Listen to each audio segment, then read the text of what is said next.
ಇನ್ನು ಬೆಂಗಳೂರು ಗ್ರಾಮಾಂತರ ಬಿಜೆಪಿ ಅಭ್ಯರ್ಥಿ ಆಯ್ಕೆ ಕಸರತ್ತು ತುಂಬಾ ತೀವ್ರವಾಗಿ ನಡೀತಾ ಇದೆ. ಯಾರನ್ನ ಕಣಕ್ಕಿಳಿಸಬೇಕು ಅನ್ನೋ ಸಂಬಂಧ ರಾಜ್ಯ ಬಿಜೆಪಿಯಲ್ಲಿ ಕೂಡ ಸಾಕಷ್ಟು ಮಂಥನ ನಡೀತಾ ಇದೆ.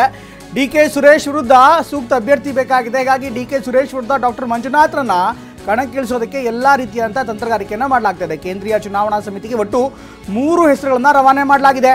ಕಾಂಗ್ರೆಸ್ ಸಂಸದ ಡಿಕೆ ಸುರೇಶ್ ಅಣಿಯಲು ಬಿಜೆಪಿ ಎಲ್ಲ ರೀತಿಯಂತ ರಣತಂತ್ರ ಮಾಡ್ತಾ ಇದೆ. ಅತ್ತ ಜೆಡಿಎಸ್ ಕೂಡ ಈ ಬಾರಿ ಬಿಜೆಪಿಗೆ ಸಾಥ್ ನೀಡ್ತಾ ಇರುವಂಥ ಹಿನ್ನೆಲೆಯಲ್ಲಿ ಯಾರು ಸೂಕ್ತ ಅಭ್ಯರ್ಥಿ ಅನ್ನುವಂಥ ಮಾತು ಕೂಡ ಕೇಳಿಬರ್ತಾ ಇದೆ. ಇನ್ನು ಸಿಪಿ ಯೋಗೇಶ್ವರ್ಗಿಂತ ಮಂಜುನಾಥ್ ಹೆಚ್ಚು ಪ್ರಬಲರಾಗ್ತಾರಾ ಅನ್ನುವಂಥ ಒಂದು ಪ್ರಶ್ನೆ ಇದೆ. ಮಂಜುನಾಥ್ ಅವರು ಕ್ಲೀನ್ ಇಮೇಜ್ ಇರುವಂಥ ವ್ಯಕ್ತಿ, ಹೀಗಾಗಿ ಅವರ ಕ್ಲೀನ್ ಇಮೇಜನ್ನು ಮುಂದಿಟ್ಟು ಡಿಕೆ ಪ್ರದರ್ಶನ ಹಣಿಬಹುದು ಅನ್ನುವಂಥದ್ದು ಒಂದು ಮಾತು.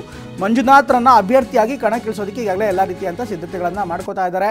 ಆದರೆ ಇತ್ತ ದೇವೇಗೌಡರು ಮಂಜುನಾಥ್ ಕಣಕ್ಕಿಳಿಯಲ್ಲ ಅನ್ನುವಂಥ ಮಾತನ್ನು ಹೇಳ್ತಿದ್ದಾರೆ. ಆದರೆ ಯಾವಾಗ ಕಣಕ್ಕಿಳಿಯಲ್ಲ ಅನ್ನುವಂಥ ಮಾತುಗಳು ರಾಜಕೀಯ ಪಡಸಾಲೆಯಲ್ಲಿ ಕೇಳಿಬರ್ತೋ ಅದರ ಅರ್ಥ ಕಣಕ್ಕಿಳಿತಾರೆ ಅನ್ನುವಂಥದ್ದೇ ಆಗಿರುತ್ತೆ. ಹೀಗಾಗಿ ಅವರು ಕೂಡ ಅವ್ರದ್ದೇ ಆದಂಥ ತಂತ್ರಗಾರಿಕೆಯನ್ನು ಮಾಡ್ತಾ ಇದ್ದಾರೆ. ಅಟ್ ದ ಸೇಮ್ ಟೈಮ್ ಯಾವಾಗಲೂ ಸಾರ್ವಜನಿಕ ಸಮಾರಂಭದಿಂದ ಅಷ್ಟಾಗಿ ಕಾಣಿಸ್ಕೊಳ್ಳೋದಂಥ ಡಾಕ್ಟರ್ ಮಂಜುನಾಥ್ ನಿನ್ನೆ ನಡೆದಂಥ ಒಂದು ಕಾರ್ಯಕ್ರಮದಲ್ಲಿ, ಅದರಲ್ಲೂ RR ನಗರ ವಿಧಾನಸಭಾ ಕ್ಷೇತ್ರ ಬೆಂಗಳೂರು ಮುತ್ತಣ್ಣ ಪೂಜಾ ಸಮಗ್ರ ಕೃಷಿ ಮಾಡಿ 37 ಎಕರೆಯಲ್ಲಿ 1 ಕೋಟಿ ಗಳಿಸ್ತಿದ್ದಾರೆ. ನೀವು ಕೂಡ ಅವರಿಂದ ಕಲಿಬೇಕಾ? ಅವ್ರ ಜೊತೆ ವಿಡಿಯೋ ಕಾಲ್ನಲ್ಲಿ ಮಾತಾಡಬೇಕಾ? ಈಗಲೇ ಫ್ರೀಡಮ್ ಆ್ಯಪ್ ಡೌನ್ಲೋಡ್ ಮಾಡಿ. ಗ್ರಾಮಾಂತರ ವಿಧಾನಸಭಾ ಕ್ಷೇತ್ರದ, ಇನ್ಫ್ಯಾಕ್ಟ್ ಬೆಂಗಳೂರು ಗ್ರಾಮಾಂತರ ಲೋಕಸಭಾ ಕ್ಷೇತ್ರದ ವ್ಯಾಪ್ತಿಯಲ್ಲಿ ಬರುವಂಥ RR ನಗರ ವಿಧಾನಸಭಾ ಕ್ಷೇತ್ರದ ಶಿವರಾತ್ರಿ ಕಾರ್ಯಕ್ರಮದಲ್ಲಿ ಇನ್ಫ್ಯಾಕ್ಟ್ ಶಾಸಕ ಮುನಿರತ್ನ ಅವರು ಆಯೋಜನೆ ಮಾಡಿದಂಥ ಒಂದು ಕಾರ್ಯಕ್ರಮದಲ್ಲಿ ನಿನ್ನೆ ಕೂಡ ಭಾಗಿಯಾಗಿದ್ದರು. ಈ ಮೂಲಕ ಅವರು ಒಂದು ರಾಜಕೀಯ ಆಟಕ್ಕೆ ಅವರು ಕೂಡ ತೆರೆಕೊಳ್ತಾ ಇದ್ದಾರೆ. ರಾಜಕೀಯ ಆಟಕ್ಕೆ ಅಥವಾ ಅಖಾಡಕ್ಕೆ ಅವರು ಕೂಡ ಕಣಕ್ಕಿಳಿತಾರೆ. ಒಟ್ಟಿನಲ್ಲಿ ಎಲ್ಲ ಡೆವಲಪ್ಮೆಂಟ್ಗಳನ್ನು ನೋಡ್ತಾ ಇದ್ದರೆ ಬಹುಶಃ ಮಂಜುನಾಥ್ ಕಣಕ್ಕಿಳಿಯೋದು ಬಹುತೇಕ ನಿಶ್ಚಿತವಾಗಿದೆ. ಮಂಜುನಾಥ್ JDS ಅಭ್ಯರ್ಥಿ ಆದರೆ ಬೀಳ್ಬೋದಂಥ ಮತ, BJP ಅಭ್ಯರ್ಥಿ ಆದರೆ ಬೀಳ್ಬೋದಂಥ ಮತಗಳ ಲೆಕ್ಕಾಚಾರ ಕೂಡ ಈಗಾಗಲೇ ತುಂಬ ಜೋರಾಗಿ ನಡೀತಾ ಇದೆ.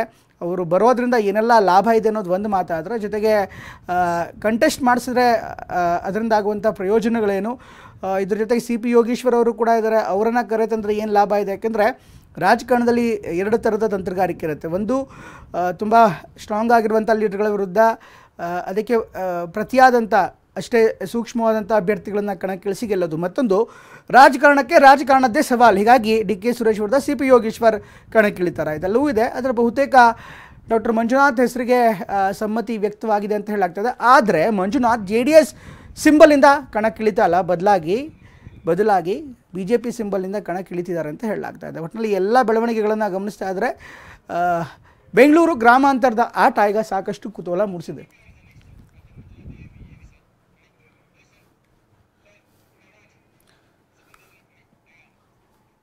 ಇನ್ನು ಡಾಕ್ಟರ್ ಮಂಜುನಾಥ್ಗೆ BJPಯಿಂದ ಟಿಕೆಟ್ ಬಹುತೇಕ ಕನ್ಫರ್ಮ್ ಆಗಿದೆ. ಬೆಂಗಳೂರು ಗ್ರಾಮಾಂತರದಲ್ಲಿ ಡಾಕ್ಟರ್ ಮಂಜುನಾಥ್ ಸ್ಪರ್ಧೆ ಈಗಾಗಲೇ ಫೈನಲ್ ಆಗಿದೆ. ಅಭ್ಯರ್ಥಿಯನ್ನಾಗಿ ಕಣಕ್ಕಿಳಿಸಲು ಕೇಸರಿ ನಾಯಕರು ಪ್ಲಾನ್ ಮಾಡ್ತಿದ್ದಾರೆ. BJP ಕಾರ್ಯಕ್ರಮದಲ್ಲಿ ಕಾಣಿಸ್ಕೊಂಡಿರುವಂಥ ಡಾಕ್ಟರ್ ಮಂಜುನಾಥ್ RR ನಗರ ವಿಧಾನಸಭಾ ಕ್ಷೇತ್ರದಲ್ಲಿ ಮುನಿರತ್ನ ಅವರು ಆಯೋಜಿಸಿರುವಂಥ ಶಿವರಾತ್ರಿ ಜಾತ್ರೆಯಲ್ಲಿ ಅವರು ಕೂಡ ಪಾಲ್ಗೊಂಡಿದ್ದರು. ಈ ಜಾತ್ರಾ ಮಹೋತ್ಸವದ ಕಾರ್ಯಕ್ರಮ ಇತ್ತು. ಅದರಲ್ಲಿ ಮಂಜುನಾಥ್ಗೆ ನೋಡ್ತಾ ಇದ್ದಾರೆ ದೃಶ್ಯದಲ್ಲಿ ಅವರ ಬೆಂಬಲಿಗರು ಅಥವಾ BJP ಕಾರ್ಯಕರ್ತರು ಎಲ್ಲರೂ ಕೂಡ ಮುತ್ತಿಗೆ ಹಾಕಿದ್ದಾರೆ.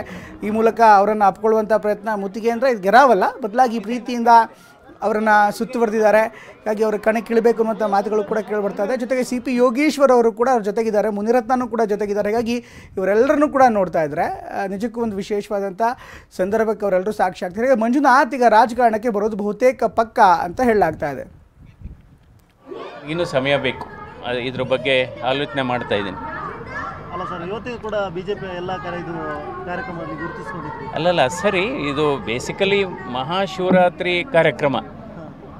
ಈ ಕಾರ್ಯಕ್ರಮಕ್ಕೆ ಬಂದಿದ್ದೀನಿ ನಾನು. ಈಗ ಇದ್ರ ಬಗ್ಗೆ ನಾನು ಇನ್ನೂ ನಮ್ಮ ಕುಟುಂಬ ಸದಸ್ಯರ ಜೊತೆ ನಾನು ಮಾತಾಡಬೇಕು. ಸೊ ಬಹುಶಃ ಇನ್ನೂ 2-3 ದಿವಸ ನಾನು ಆಲೋಚನೆ ಮಾಡಬೇಕು. ಇವತ್ತು ಕೂಡ ರಾಜ್ಯಾಧ್ಯಕ್ಷರು ಆಹ್ವಾನ ಕೊಟ್ಟರು.